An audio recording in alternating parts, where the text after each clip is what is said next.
जय श्री राम मित्रों, कैसे हैं आप सभी। आशा है स्वस्थ होंगे। योग महाविज्ञान की पुस्तक हम पढ़ रहे थे, उसके अंदर तीसरा बिंदु आज पढ़ेंगे, योग की परंपराएं। ठीक है, तो सभी अपनी पुस्तक सामने रख लीजिए। जिनके पास पुस्तक नहीं है वो ध्यानस्थ होकर बैठें, ध्यानपूर्वक सुने और फिर मनन करें। योग की परंपराएं। बिंदु 3, अधिकार भेद के कारण ब्रह्म योग अथवा राजयोग एवं कर्मयोग इस प्रकार की दो शाखाओं के रूप में योग का उद्भव हुआ। इन परंपराओं का वर्णन गरुड़ पुराण एवं गीता में मिलता है। पवित्र अंतःकरण वाले सनक, सनातन, सनंदन, कपिल, आसुरी, पंचसिख, पदभृति आदि विद्वान हैं। ये सर्वकर्म संन्यास रूप ब्रह्म योग अथवा ज्ञान योग के अनुयायी हुए। यह बात महाभारत में कही गई है। यही योगवाद में सांख्य योग, ज्ञान योग एवं अध्यात्म योग आदि नामों से प्रचलित हुआ। हिरण्यगर्भ प्रवृत्ति के योग की दूसरी शाखा कर्मयोग की परंपरा में किंचित आसक्त चित्त से युक्त संसार के कार्यों को करते हुए परमात्म साधना करने वाले विवस्वान, मनु, इक्ष्वाकु एवं अन्य राजऋषि हुए। भगवद गीता में भी भगवान श्री कृष्ण बताते हैं कि सबसे पहले मैंने ज्ञान किसको दिया, फिर राजऋषियों से जनता के पास कैसे पहुंचा, वो भी आगे आएगा। ठीक है, इस परंपरा का मूल तात्पर्य यह है कि जो व्यक्ति कर्मों का सर्वथा कभी त्याग नहीं कर सकता, वह सब कर्मों को ईश्वर को अर्पण करते हुए कर्म फलों में आसक्त न होकर समाहित चित्त होकर परमात्मा का साक्षात्कार कर सकता है। इसी परंपरा का उल्लेख छांदोग्य उपनिषद में भी हुआ है। इसी परंपरा के विषय में कालांतर में भगवान श्री कृष्ण ने अर्जुन से गीता में कहा है कि हे अर्जुन, मैंने इस योग को विवस्वान से सृष्टि के आदि में कहा था। विवस्वान ने मनु से व मनु ने राजा इक्ष्वाकु से कहा। इस प्रकार परंपरा से वह प्राप्त यह योग बहुत काल से लुप्त प्राय हो गया था। तो मेरा प्रिय भक्त एवं सखा है, इसलिए वही पुरातन योग आज मैंने तुझे बताया है, क्योंकि यह ब्रह्म ही उत्तम रहस्य है। योग की उपरोक्त दो परंपराओं के अतिरिक्त अन्य दो परंपराएं प्रचलित है। वैदिक योग परंपरा, नाथ संप्रदाय का हठ योग परंपरा। वैदिक परंपरा में विवस्वान, मनु, इक्ष्वाकु, योगेश्वर श्री कृष्ण तथा कालांतर में महर्षि पतंजलि मुख्य हुए हैं। महर्षि पतंजलि ने योग की विभिन्न धाराओं को व्यवस्थित रूप देकर एक महानदी का रूप दिया एवं एक स्वतंत्र ग्रंथ योग सूत्र की रचना की, जो कि योग दर्शन के रूप में जाना जाता है। महर्षि पतंजलि की इस परंपरा को उनके सूत्रों की व्याख्या करके अनेक विद्वानों ने गति दी। व्यास भाष्य, वाचस्पति मिश्र की तत्वविशारदी, विज्ञान भिक्षु का योग वार्तिक, योग सार संग्रह, शंकर का भाष्य विवरण, मासवती टीका, भोजराज का राज मार्तंड, सदाशिवेंद्र का योग सुधाकर आदि प्रसिद्ध ग्रंथ है। ये प्रश्न नेट के पेपर में आते हैं इस प्रकार के। पतंजलि योग सूत्र सबको पता है किसने लिखा, लेकिन उनके ऊपर भाष्य किसने लिखी, जैसे मिलान करने वालों में भी आ जाता है। सदाशिवेंद्र द्वारा लिखी गई पुस्तक कौन सी है, योग सुधाकर। वाचस्पति मिश्र ने कौन सी लिखी, तत्वविशारदी। विज्ञान भिक्षु ने कौन सी लिखी, योग वार्तिक। ठीक है, तो ये सभी पूछे जाते हैं, तो इनको विशेष रूप से याद रखें। मैं इनको रिपीट कर देता हूँ। ठीक है, एक तो व्यास जी का है व्यास भाष्य, फिर वाचस्पति मिश्र की तत्वविशारदी, विज्ञान भिक्षु का योग वार्तिक, योग सार संग्रह, शंकर का भाष्य विवरण, मासवती टीका, भोजराज का राज मार्तंड, सदाशिवेंद्र का योग सुधाकर आदि प्रसिद्ध ग्रंथ है। नाथ परंपरा में आदिनाथ शिव को योग का आदि प्रवक्ता माना गया है। उनके द्वारा माता पार्वती को जो योग का उपदेश दिया गया, उसे मत्स्येंद्र नाथ ने भी सुना। शिव के आदेशानुसार मत्स्येंद्र नाथ ही योग विद्या के प्रचारक हुए। इनके शिष्य गोरखनाथ महान योगी हुए हैं। उनके शिष्य गेवीनाथ, चरपटीनाथ आदि हुए हैं। इसी परंपरा में घेरंड ऋषि स्वात्माराम योगी हुए हैं। उन्होंने हठ योग के सिद्धांतों का प्रसार किया।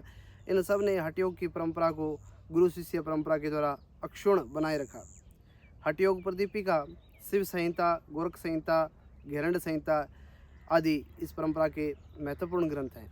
कुछ विद्वानों का मत है कि योग सैंधव सभ्यता की देन है। यदि हम सिंधुकालीन सभ्यता पर दृष्टिपात करें तो पता चलता है कि मोहनजोदड़ो में जो धार्मिक अवशेष प्राप्त हुए हैं उनमें केवल माँ भगवती की ही मूर्तियाँ नहीं अपितु एक नर देवता की मूर्ति प्राप्त हुई है जो ऐतिहासिक शिव का रूप प्रतीत होता है। स्पष्टतः आधुनिक हिंदू सभ्यता की कई बातों का स्रोत बहुत पुरातन काल से उपलब्ध होता है। सर जॉन मार्शल ने अपनी पुस्तक Mohenjodaro and the Indus civilisation, Mohenjodaro and the Indus civilisation, किसकी पुस्तक है ये? जॉन मार्शल की। उन्होंने स्पष्ट किया है कि मोहनजोदड़ो में जिस नर देवता की मूर्ति मिली है वह त्रिमुखी है। वह देवता एक कम ऊंचे पीठासीन पर योग मुद्रा में बैठे हैं। उसके दोनों पैर इस प्रकार मुड़े हुए हैं कि एड़ी मिल रही है, अंगूठे नीचे की ओर मुड़े हुए हैं एवं हाथ घुटने के ऊपर आगे की ओर फैले हुए हैं। इस तथ्य पर विचार करते समय यह स्पष्ट प्रतीत होता है कि उस समय यौगिक विचारधारा का प्रचलन किसी न किसी रूप में अवश्य था। इन्हीं बातों के आधार पर कुछ विद्वानों ने इसे वेद के पूर्व की सभ्यता मानकर यह कहा कि सिंधु सभ्यता से ही प्रथमतः योग विद्या का विद्या हुआ है। तो पुरानी किसी सभ्यता के बारे में पूछ लिया जाए कि योग का उद्भव कहाँ से हुआ, कौन सी सभ्यता के बारे में, तो सिंधु घाटी सभ्यता है। कहाँ से अवशेष प्राप्त हुए? मोहनजोदड़ो से। उल्लेख के लिए रेफरेंस की बुक पूछ ले तो ये जॉन मार्शल वाली आप बता देना book, Mohenjodaro and the Indus civilisation, ठीक है। आधुनिक शोधों से स्पष्ट हुआ है कि सिंधु सभ्यता वैदिक सभ्यता के पश्चात होने वाली वैदिक मूलक सभ्यता है। विदेशी विद्वानों ने इन्हें आर्य एवं द्रविड़ जाति के रूप में विभाजित कर दिया। उत्खनन में प्राप्त देवी देवताओं की प्रतिमाएं, आध्यात्मिक चिन्ह वैदिक चिन्हों से समीकृत किए जा सकते हैं। इन कारकों के आधार पर निष्कर्ष निकलता है कि मोहनजोदड़ो और हड़प्पा की सभ्यता वैदिक सभ्यता से भिन्न नहीं थी, अपितु ये सभ्यताएं वैदिक सभ्यता की ही अंग थी। योग संबंधी विचारधारा का सर्वप्रथम उल्लेख हमें ऋग्वेद में प्राप्त होता है, परंतु ऋग्वेद में अपने पूर्वजों, ऋषियों एवं मार्ग प्रदर्शकों के प्रति समर्पण यह स्पष्ट करते हैं कि उनमें वर्णित सभ्यता का स्वरूप बहुत पहले ही निर्धारित हो चुका है। ऋग्वेद में हमें जिस सभ्यता का बोध होता है वह ऋग्वेद की रचना के पूर्व ही फल फूल चुकी थी और प्रौढ़ावस्था को प्राप्त हो रही थी। वस्तुतः वैदिक मंत्रों की रचना योग की उच्चतम भूमिकाओं का ही परिणाम है। ऋषियों ने विश्व में निहित सत्य का दर्शन करके उसे ही वैदिक मंत्रों में प्रकट किया। यही कारण है कि वेदों को अपौरुषीय एवं ऋषियों को मंत्र दृष्टा कहा। उससे यह सिद्ध होता है कि योग का प्रारंभ ऋग्वैदिक काल से पूर्व ही हो गया था। योग दर्शन के प्रथम वक्ता कौन है? इस प्रश्न के उत्तर में याज्ञवल्क्य स्मृति में कहा गया है, हिरण्यगर्भो योगस्य वक्ता नान्य पुरातन है, कि हिरण्यगर्भ ही योग के सबसे पुराने वक्ता ही। कहाँ लिखा हुआ आता है? तो इसके कई संदर्भ दिए हुए हैं, पहले वीडियो मैंने बताया था, और यहाँ भी याज्ञवल्क्य स्मृति का संदर्भ दिया गया था। तो हिरण्यगर्भ ही योग के वक्ता हैं, उनसे पुरातन कोई नहीं है। महाभारत में भी स्पष्ट रूप से कहा है, सांख्यस्य वक्ता कपिलः परम ऋषि उच्यते हिरण्यगर्भो योगस्य वक्ता नान्य पुरातन है, ठीक है। ये महाभारत में बताया गया है, ठीक है। फिर श्रीमद् भागवत में लिखा हुआ है कि इदम ही योगेश्वर योगेन पूर्णम हिरण्यगर्भो भगवान जगादीयतः यदंत काले त्वयि निर्गुणमने भवत्या दधीति ते जभित दुष्कलेवर। इसका अर्थ ये है कि अर्थात हे योगेश्वर, मनुष्य अनंत काल में देहाभिमान त्याग कर आपके निर्गुण स्वरूप में चित्त लगाए।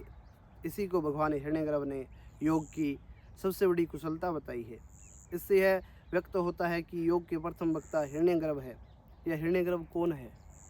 हिरण्यगर्भः संवर्ताय भूतस्य जातः पतिरेक आसीतः, ये ऋग्वेद का है। हिरण्यगर्भः संवर्तताग्रे भूतस्य जातः पतिरेक आसीत, इस प्रकार आता है। अर्थात सर्वप्रथम हिरण्यगर्भ ही उत्पन्न हुए जो संपूर्ण विश्व के एकमात्र पति हैं। हिरण्यगर्भ वह हैं जिससे कि जगत की समस्त शक्तियाँ उत्पन्न हुई, वह जिनके गर्भ में समस्त पदार्थ समाहित हैं। भगवान हिरण्यगर्भ ने सनक आदि एवं विवस्वान को परमात्म साक्षात्कार रूप एक ही सनातन योग का उपदेश दिया। अधिकार भेद के कारण सनातन राजयोग एवं कर्मयोग इस प्रकार की दो शाखाओं के रूप में प्रचलित हुआ। सनक सनातन सनंदन कपिल आसुरी बोडू पंचसिक पदभृत विद्वान राजयोग ब्रह्मयोग के अनुयायी हुए तथा दूसरी शाखा कर्मयोग की परंपरा में संसार के कार्यों को करते हुए परमात्म साधना करने वाले विवस्वान मनु इक्ष्वाकु व अन्य राजऋषि हुए। इसी शाखा के विषय में भगवान श्री कृष्ण श्रीमद् भागवत गीता में कहते हैं, इमं विवस्वते योगम प्रोक्तवाहनम मवयम। यही कि मैंने सर्वप्रथम किसको योग के बारे में बताया, अर्थात कि मैंने सर्वप्रथम इस अविनाशी योग को विवस्वान के प्रति उपदेश किया। विवस्वान ने अपने पुत्र मनु से कहा और मनु ने इक्ष्वाकु से कहा।